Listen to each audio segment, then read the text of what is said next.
ભારતની અંદર ભારતના વીર સપૂતો છે એ ભારત માતા માટે જેમ ઉગ્ર ક્રાંતિકારી ચળવળો શરૂ કરી હતી, એ જ રીતે ભારત માતાના એવા ઘણા વીર સપૂતો હતા કે જે વિદેશમાં રહીને પણ આવી ક્રાંતિકારી ચળવળમાં ભાગ લઈ રહ્યા હતા અને ક્રાંતિવીરોને મદદ કરી રહ્યા હતા. તો ચાલો હવે આપણે જોઈએ વિદેશમાં ક્રાંતિકારી ચળવળ.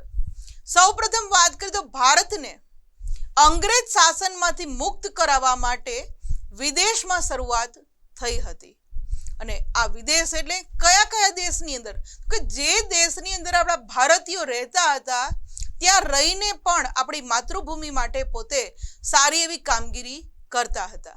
તો એમાં England, Canada, America, Germany, France, Myanmar એટલે કે હાલનું જે આપણે બર્મા કહીએ છીએ, બર્મા, મલાયા, સિંગાપુર, અફઘાનિસ્તાન અને રશિયા, આ દરેક દેશની અંદર રહેતા આપણા ભારતીયો ભારતની એટલે કે આપણી માતૃભૂમિ જન્મભૂમિની સ્વતંત્રતા માટે દરેક પ્રકારની મદદ છે એ પોતે કરતા હતા. અને વિદેશમાં રહી અને ઘણી એવી સંસ્થાઓ વિદેશની અંદર પણ પોતે સ્થાપી અને ભારતની સ્વતંત્રતા માટે કામગીરી પોતે કરતા હતા.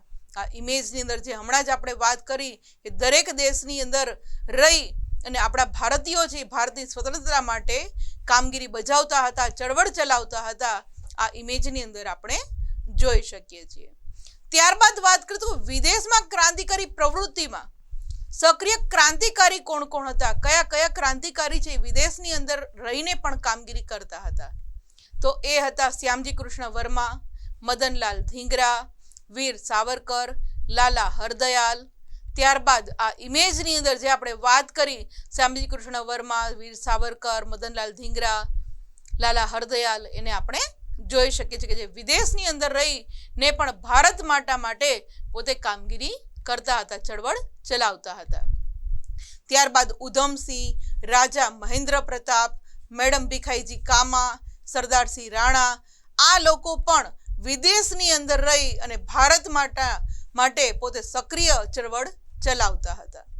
ત્યારબાદ મૌલાના અબ્દુલ્લા, મૌલાના બશીર, ચંપકરમણ પિલ્લાઈ અને ડૉક્ટર મથુરસિંહ ખુદાબખ્શ પણ ભારત માતા માટે હિન્દુ મુસ્લિમ એક થઈ અને વિદેશની અંદર રહીને ભારત માતાની સ્વતંત્રતા માટે પોતે કામગીરી કરતા હતા. ઇમેજની અંદર આ દરેક વિદેશમાં રહીને ક્રાંતિકારીઓએ જે ભારત માતાની સ્વતંત્રતા માટે કામ કર્યું